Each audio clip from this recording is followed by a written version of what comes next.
Olá, muito bem-vindo, muito bem-vinda a mais um programa Direito e Justiça, que hoje traz para você informações extremamente relevantes sobre o direito eleitoral. Nós sabemos que o Brasil é um país que regularmente enfrenta períodos eleitorais, seja para eleições municipais, seja para eleições federais, estaduais, distritais, ou seja, nós temos aí a sociedade envolvida com questões de eleições muito frequentemente, então precisamos esclarecer alguns aspectos. Você que eventualmente tem pretensões políticas, que pretende se candidatar, quais são os requisitos que você precisa preencher para poder pleitear uma vaga num poder executivo, num poder legislativo. Isso tudo é o que nós vamos discutir no programa de hoje, e para isso estamos recebendo aqui o Dr. Kalel Dornaica, que é advogado, é especialista em direito eleitoral e que gentilmente aceitou o nosso convite para esclarecer esses pontos a todos nós. Dr. Kalel, é um prazer recebê-lo aqui, seja muito bem-vindo.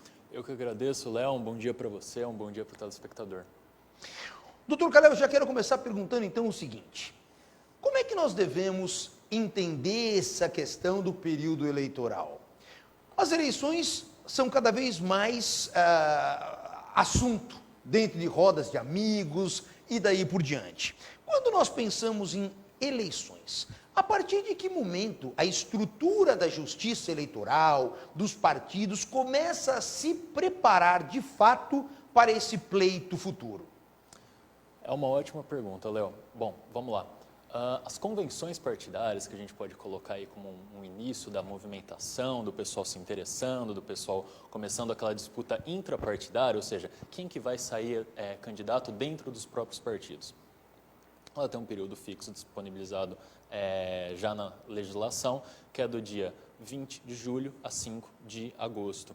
Então, dentro desses períodos, é o período das convenções eleitorais. Agora, só para a gente poder entender, esse período que é de 5 de julho a 20 de agosto. A 20 de agosto. Mas do ano imediatamente anterior a essas eleições, como é que funciona? Qual o período de antecedência que começa essa preparação? Isso, do próprio ano eleitoral. Então, do 2020, próprio ano eleitoral. Exatamente. Em 2020 a gente vai ter essas convenções para decidir quais são os candidatos que vão disputar a eleição de 2020. Então, aparentemente, sobra muito pouco tempo, né, para uma campanha, por exemplo, porque, pelo que eu estou entendendo, decide-se o candidato no final de agosto. Normalmente as eleições já se dão em outubro. Isso. Então, nós temos aí praticamente um mês e meio para a campanha, é isso? Isso. Na verdade, essa movimentação, essa estrutura foi feita cada vez mais para encurtar o tempo de campanha, exatamente pensando em termos de financiamento, ou seja, vamos fazer uma campanha mais enxuta para o candidato, para ele ter menos necessidade de investimento e tal. E aí por quê? A gente pode até entrar nesse tópico pensando em termos de fundo partidário. Com o advento do fundo partidário, ou seja, o uso do dinheiro público para o financiamento das campanhas, houve muita polêmica em torno disso, mas ele tem uma característica interessante. Usando o dinheiro público, você, de certa forma, dá a oportunidade, mesmo para aquele candidato mais pobre, concorrer em certo pé de igualdade com o candidato mais rico. Retirando o tempo da eleição também, fazendo campanhas mais curtas, você também beneficia esse candidato menos favorecido, vamos colocar assim, para que ele dispute com maior equanimidade, vamos colocar assim, que ele tenha uma chance maior de disputar.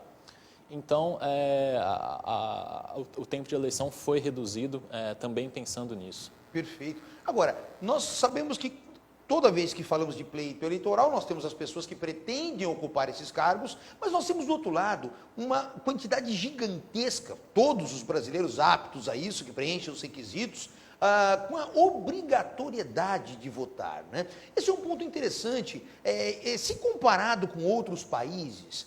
Muita gente, hoje, nós escutamos, até pelo próprio descrédito que muitas vezes a política acaba incutindo, principalmente depois dessas operações que alcançaram aí, governantes e daí por diante, nós temos algumas pessoas, digo até que não são tão poucas assim, que dizem, olha, eu não queria votar, eu não tenho vontade de votar em ninguém, mas é importante deixar claro que, de acordo com a sistemática do Brasil, aquela pessoa que preenche o requisito não tem essa opção, né? Ele é obrigado a participar do processo eleitoral. todo cidadão, dos 16 aos 18 anos, a gente tem um período facultativo para o voto. A partir dos 18 anos, é considerado um cidadão, ele tem o título, é obrigado a tirar o título de eleitor e ele é obrigado a votar, sob penas pecuniárias, e também sobre o fato dele não ter o título também retira dele alguns direitos. Então, é uma obrigação, sim, e não dá para fugir muito da regra. A gente vê alguns países que optam pelo voto facultativo, Estados Unidos acho que é o maior exemplo, que se consolida como uma democracia, tem o voto facultativo e tudo bem. O Brasil não fez essa opção e às vezes é até possível entender mais ou menos o porquê disso. Sendo um país do tamanho que é muito difícil numa campanha, numa eleição, que movimenta aí 100 milhões de eleitores, sempre alguma coisa em torno disso, é muito difícil você ter um controle administrativo a respeito do voto que está chegando. Se fosse votos facultativos, é muito mais fácil de você burlar o sistema. Ou seja, é muito mais fácil você criar o eleitor fantasma, todas aquelas práticas coronelistas que a gente vê nesse passado oligárquico que o Brasil, infelizmente, tem. Então, sendo votos obrigatórios, é muito mais fácil contar, é muito mais fácil saber. Nós temos tantos eleitores com título, tantos votos que a gente vai ter que vai ter que aparecer na urna. Essa questão de votos, essa questão em momentos eleitorais, isso no passado já ocorreu muito, hoje já acontece assim, numa intensidade muito menor, por outro lado, mas que é aquela questão atinente à compra de votos. E muitas vezes a gente fala compra de votos e vem à mente alguém dar necessariamente dinheiro como uma recompensa para ter ali o eleitor do seu lado nas urnas. Mas não necessariamente a compra de votos ela se resume a essa questão financeira, não é isso? Exato. Quais os outros cenários que poderiam caracterizar compra de votos? E mais, qual é a consequência para aquele candidato que faz isso? O nome técnico que a gente usa é captação ilícita de sufrágio, que é objeto de uma representação que pode ser feita pelo candidato adversário ou pelo Ministério Público. É uma espécie de uma denúncia, é isso? Uma denúncia, Ele perfeito. vai levar ao conhecimento que o candidato com o qual ele está disputando está se valendo de mecanismos ilícitos para poder captar votos, é isso? Exato, o que pode gerar a cassação do diploma, caso esse candidato venha a ganhar, ou a cassação do registro dele, ou seja, ele nem vai disputar mais novas eleições. E aí o que acontece? Como você bem colocou, a gente tem sim outras formas que o direito reconhece de captação ilícita. Não necessariamente dar o dinheiro, mas veja, às vezes são coisas sutis. Por exemplo, vou cancelar o programa assistencial lá da sua família. Veja, você não está oferecendo uma vantagem para o eleitor, mas você está ameaçando ele de retirar algo que ele tem. Caso ele não vote em você. Ou você pode oferecer alguns bens assim intangíveis, algumas coisas imateriais, por exemplo, cargo. Comissionamento. É o exemplo clássico. Promessa de cargo, promessas assim feitas a famílias, tal família, votando em mim, tal família vai ter influência aqui. A legislação ela é precisa apenas no ponto de que essas promessas elas devem ser direcionadas a uma pessoa, deve ser individualizada. Então, se você chega e fala assim, eu vou oferecer aqui mais saúde, mais educação, vou construir a escola tal, vou construir o hospital tal, aí tudo bem. Aí é do jogo, aí é o político fazendo o jogo dele e não dá para cercear ele disso. Outra hipótese também, que é o objeto da ação judicial de investigação eleitoral, é quando há o abuso de poder econômico nas eleições. Ou seja, quando o candidato se vale do poder econômico dele, ostentando esse poder econômico, para, de certa forma, coagir o eleitor a votar nele. Então, veja, é uma coisa ainda mais sutil do que a compra de voto. Outras hipóteses, abuso do poder da autoridade, aquele candidato que já é um político, que já tem a máquina na mão. E às vezes algumas coisas mais sutis ainda que a jurisprudência, a doutrina vem conhecendo. Por exemplo, o abuso do poder religioso, que agora vem sendo tratado há casos na jurisprudência. Ou seja, aquele líder carismático, aquele líder pertencente a certa denominação religiosa, que se vale disso para conseguir os votos. Isso também é coibido pelo direito, isso também pode ser levar a uma cassação futura, levar à perda do diploma, perda do registro. Ou seja, pelo que eu estou compreendendo, qualquer situação que gere um desequilíbrio na concorrência, em qualquer aspecto que seja, na concorrência eleitoral, acaba gerando essa possibilidade do candidato sofrer essas consequências que foram colocadas aqui, é isso? Exatamente. É interessante pensar em direito eleitoral, porque como tudo que acontece ao nosso redor, a tecnologia ela vai alcançando todos esses aspectos, e a tecnologia chegou, e me parece de uma forma definitiva, no campo das eleições. Eu, por exemplo, participei de processos eleitorais ainda no voto antigo, no voto da urna, em que você depositava na urna, aquela urna era lacrada, e aí quando chegava o momento de fazer ali a contagem dos votos, você tinha representantes dos partidos que acompanhavam a abertura daquela urna voto a voto. E os escrutinadores que então mapeavam a planilha decorrente daquela urna número tal. Então era fácil para você controlar se eventualmente alguém estava desviando um voto em favor de um ou de outro. Os representantes partidários ficavam fazendo uma fiscalização bastante intensa durante todo o período da apuração. Hoje, nós sabemos, a eleição mudou de sistemática e passou a ser realizada através das urnas eletrônicas. Muitas polêmicas já surgiram a respeito das urnas eletrônicas, principalmente se ela é ou não passível de violação. Claro que a Justiça Eleitoral já se manifestou muito a respeito da segurança da urna eletrônica e dando credibilidade aos resultados que foram apresentados. Mas, diante das suas pesquisas, diante dos seus estudos, a urna eletrônica hoje, ela pode ser afirmada como uma vantagem em relação ao período anterior em que o voto era realmente no papel? Existe ainda a suspeita de irregularidade em eleições dessa natureza? Ou hoje já está superado isso? Olha, Léo, hoje a gente pode falar que não existe mais suspeita, que a urna eletrônica é de fato um meio confiável, um meio que a gente pode ter certeza de que o voto do eleitor está sendo computado e está sendo computado da maneira correta. Diversos testes do TSE são feitos a cada nova eleição, comprovando a idoneidade das urnas.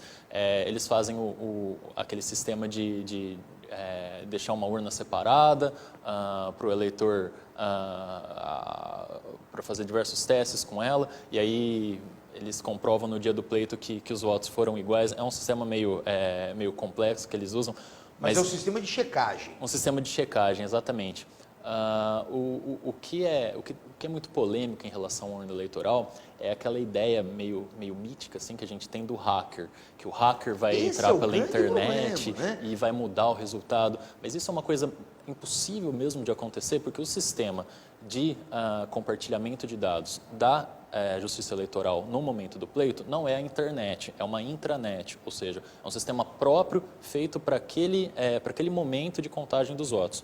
E os benefícios de ter uma urna eleitoral são óbvios. A gente viu nas últimas eleições a imediatez com que os votos foram contados. A velocidade é brutal, realmente a divulgação do resultado é algo assim assustador. E isso é uma coisa até que dá certa segurança, porque você veja, se você contasse papelzinho por papelzinho, a chance, a oportunidade do sujeito ir lá e fraudar é muito maior.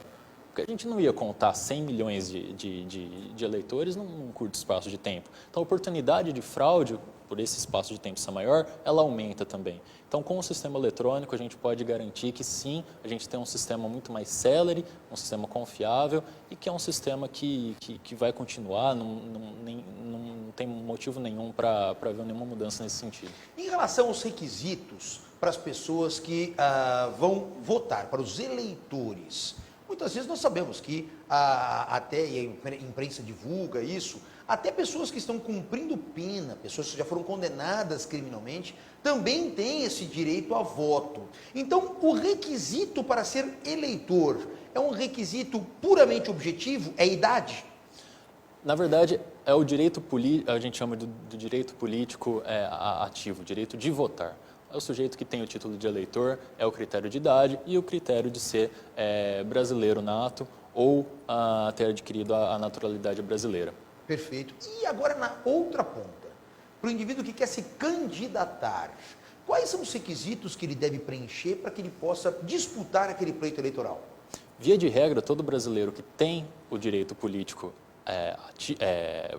ativo, ele tem também o direito político passivo, assim como ele pode votar, ele pode ser votado. Aí os critérios que entram são critérios de idade, dependendo da natureza do cargo. Presidente da República mais velho, senadores mais velhos, os cargos mais importantes mais velhos, vereadores, a idade já é, vereadores, deputados, a idade já é menor.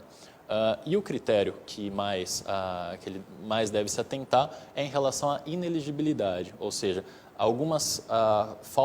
quando faltam algumas condições para o sujeito poder disputar as eleições, poder, se eleito, poder assumir. E que são a clássica que mais está em voga, justamente pelo caso da política atual, é não ter uma condenação em segunda instância, uma condenação transitada em julgado. Que é aquela questão referente à lei da ficha limpa, inclusive. Lei da ficha limpa, exatamente. Que veta aquelas pessoas que já têm uma condenação em segundo grau de participar de pleitos eleitorais. Perfeito. Perfeito. Agora, ainda em relação a essa questão eleitoral,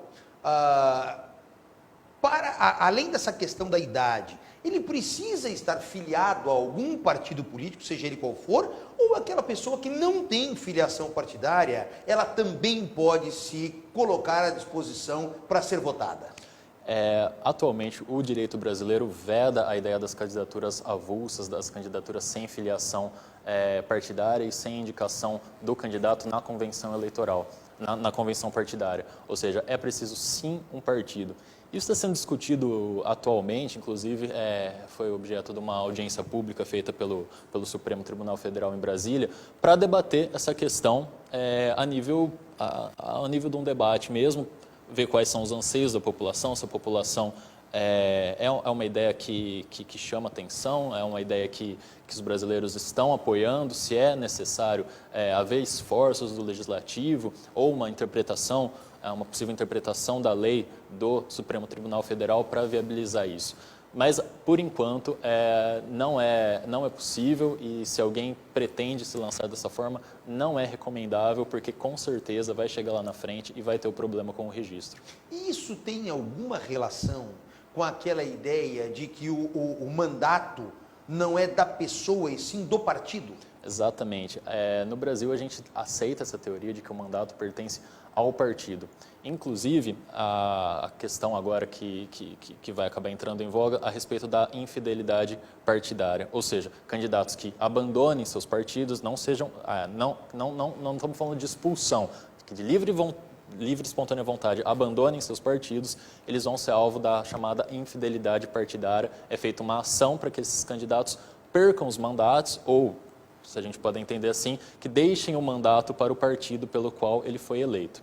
Perfeito. Agora, e a questão dos votos nulos e brancos? Existe sempre uma discussão, principalmente em período eleitoral, e aí eu volto a rememorar, muito por conta do cenário político que nós estamos atravessando, a descrença da sociedade em relação à classe política, ela acabou se elevando demais nos últimos tempos. E muitas vezes as pessoas falam, não vou votar em ninguém, porém sou obrigado, como nós já colocamos aqui, a comparecer perante a urna eleitoral. Então, eu vou votar em branco ou eu vou fazer o voto nulo, que é aquele voto em que você digita, por exemplo, um número inexistente na urna eletrônica e confirma. O voto se torna nulo. Primeiro, qual é a diferença entre o voto nulo e o voto branco? E já aproveito para indagar também, doutor Calel, o seguinte, aquela máxima que a gente sempre escuta, se você votar em branco, você está beneficiando o candidato que está vencendo a eleição. Procede ou não procede? Não procede.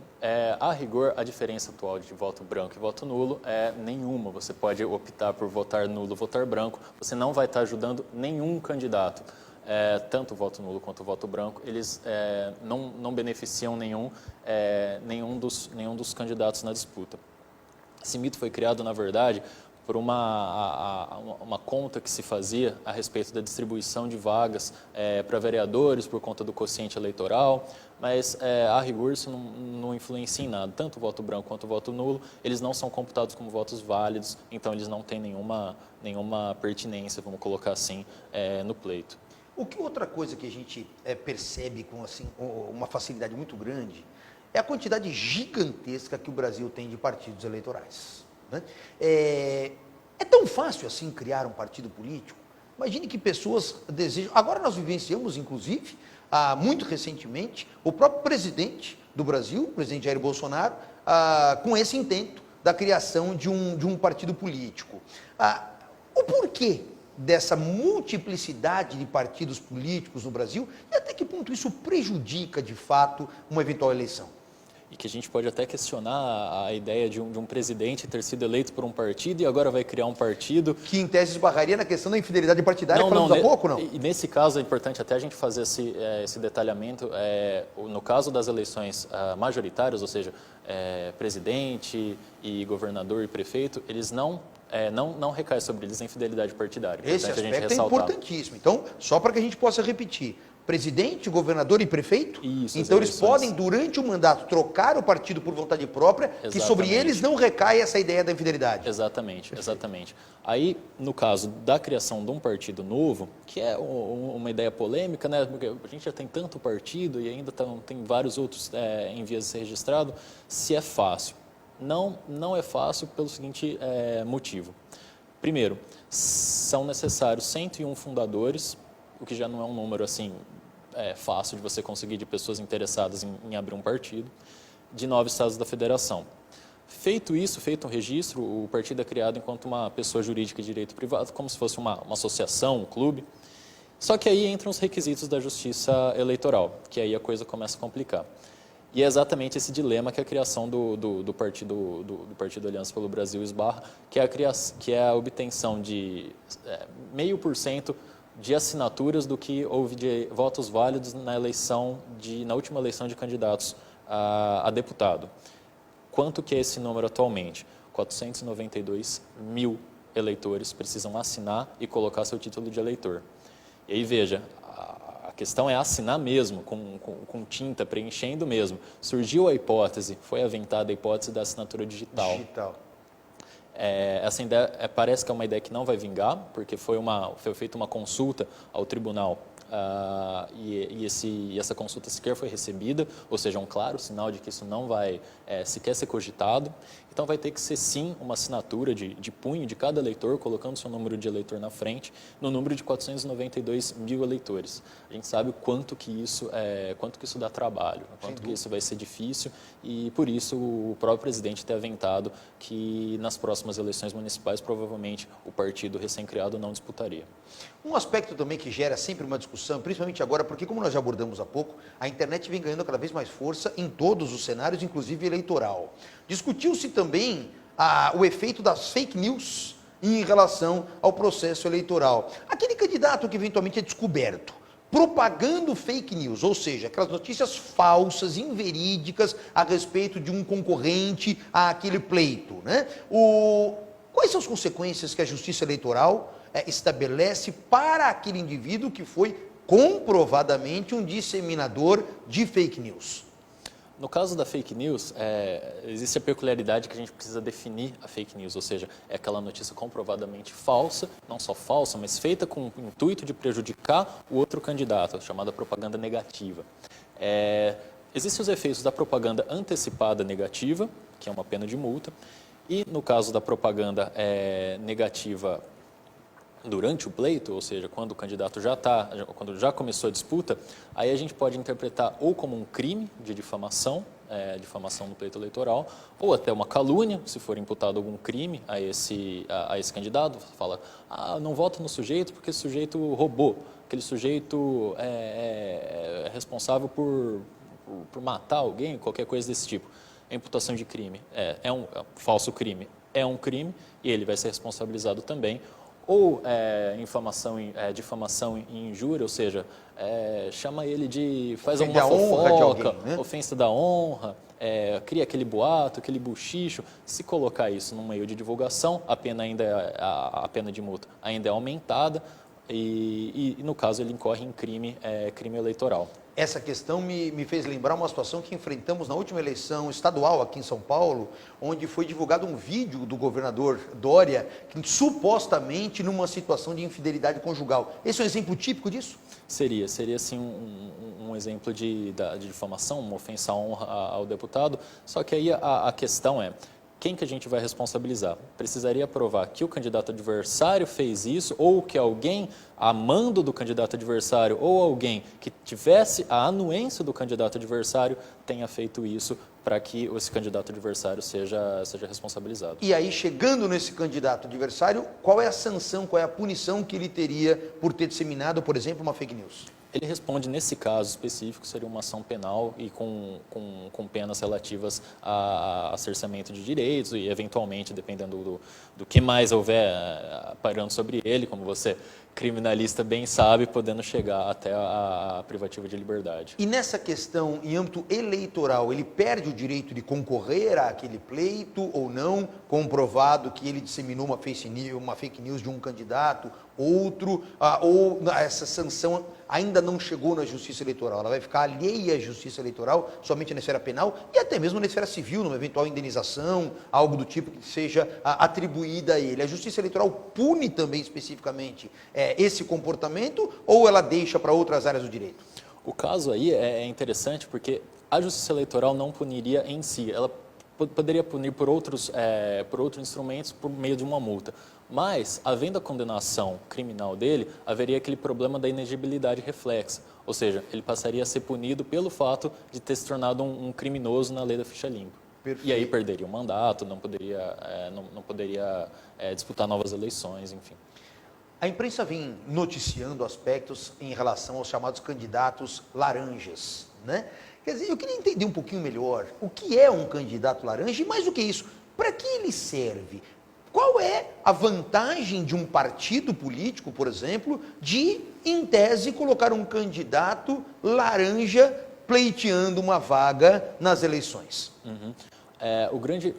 A grande questão aí são aqueles instrumentos que a gente cria no direito, aquelas leis que a gente cria visando corrigir um problema social, visando tornar as eleições mais equânimes, mais justas, e foi exatamente isso que foi pensado no momento que se estipularam as chamadas cotas femininas. Na verdade, cotas de gênero, porque a lei estipula que 30% das candidaturas do partido elas devem ser concedidas ao gênero que estiver em menor proporção. Ou seja, pode ser as duas coisas. Ou a gente concede 30% de candidaturas femininas, ou limita as candidaturas masculinas a 30%. Então, pode ser as duas coisas. Perfeito. O que aconteceu o que acabou acontecendo, né, infelizmente, foi que algumas chapas, alguns partidos se valeram dessa necessidade de ter que colocar algumas candidaturas femininas como um mero artifício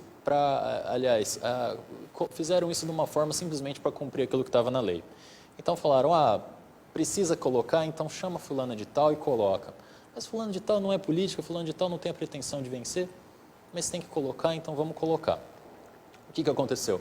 Essas candidatas não tiveram ou nenhum voto, ou 0 voto, ou tiveram uma quantidade mínima de votos que demonstrava claramente haver aí uma fraude, porque é esse o nome que a gente dá para esse tipo de conduta, e essas candidaturas foram objeto, então, de investigação. Uma vez descoberta a fraude, a Justiça Eleitoral tomou uma decisão bastante drástica, que foi de caçar a chapa toda, ou seja, todos aqueles que estavam envolvidos, homens e mulheres, que foram eleitos, estariam caçados por conta dessa conduta. Olha, então, quer dizer, a responsabilidade, ela extrapola a individualidade daquele candidato falso, vamos chamar assim, Exatamente. Alcança a todos, até, num primeiro momento, me parece até correto, porque isso vinha a inibir a prática do partido e não daquela pessoa individualmente. Nenhum partido quer ter os seus candidatos eleitos naturalmente caçados por conta de uma situação como essa. E me parece que esse é um problema que vem sendo, inclusive, investigado recentemente e nós vamos acompanhar as repercussões. Um outro ponto que é fundamental e que muito se discutiu é o financiamento das campanhas. Como é que hoje funciona esse aspecto inerente ao financiamento? Pode ainda existir um financiamento privado, ou seja, aquele que tem um contato com grandes empresas acaba sendo beneficiado com isso, porque em tese a empresa teria um fôlego financeiro de contribuir com uma quantidade maior do que aquele que não tem esse contato dentro dessas empresas. Ou hoje a justiça eleitoral, de alguma maneira, restringe isso para tentar manter um equilíbrio entre as candidaturas? Como é que funciona isso? A questão do fundo partidário e fundo eleitoral, ela gira em torno justamente dessa possibilidade de fazer com que aquele candidato que seja menos favorecido economicamente, ele tenha mais condições de disputar o pleito em pé de igualdade com o candidato mais rico, vamos colocar assim. Em vista disso, foi feito os dois fundos que a gente tem, o fundo partidário e o fundo eleitoral, e foi vedada a contribuição de pessoa jurídica, ou seja, empresas não podem mais financiar campanhas. O que pode? Pessoas físicas financiando por meio de contribuição sem envolver dinheiro espécie e no limite de 10% do que é o rendimento anual dessa pessoa física. Exatamente para, de alguma forma, vedar que grandes empresas, que grandes corporações tenham aquele seu candidato favorito, que depois vai ganhar e vai dar aquele benefício em troca, vai favorecer unicamente aquelas empresas que apoiaram. Então, é uma forma que a gente pode ver com críticas, pelo fato de ser dinheiro público, de envolver o financiamento vindo com o dinheiro do Estado, mas, por outro lado, também tem esse viés de garantir maior competitividade, maior equanimidade nas eleições. Doutor Kalel, eu quero agradecer imensamente a sua presença no nosso programa Direito e Justiça, agradecer esses esclarecimentos precisos que o senhor fez aqui a todos nós, renovo os convites para uma próxima oportunidade, principalmente porque, como já comentamos, o tema eleitoral ele começa a ganhar cada vez mais força na proximidade das eleições, então já se sinta convidado para uma próxima oportunidade. Muito obrigado pela sua presença. Eu que agradeço, Léo, fico muito feliz, muito honrado. E o nosso programa Direito e Justiça desta semana fica por aqui e nos vemos no próximo. Até lá!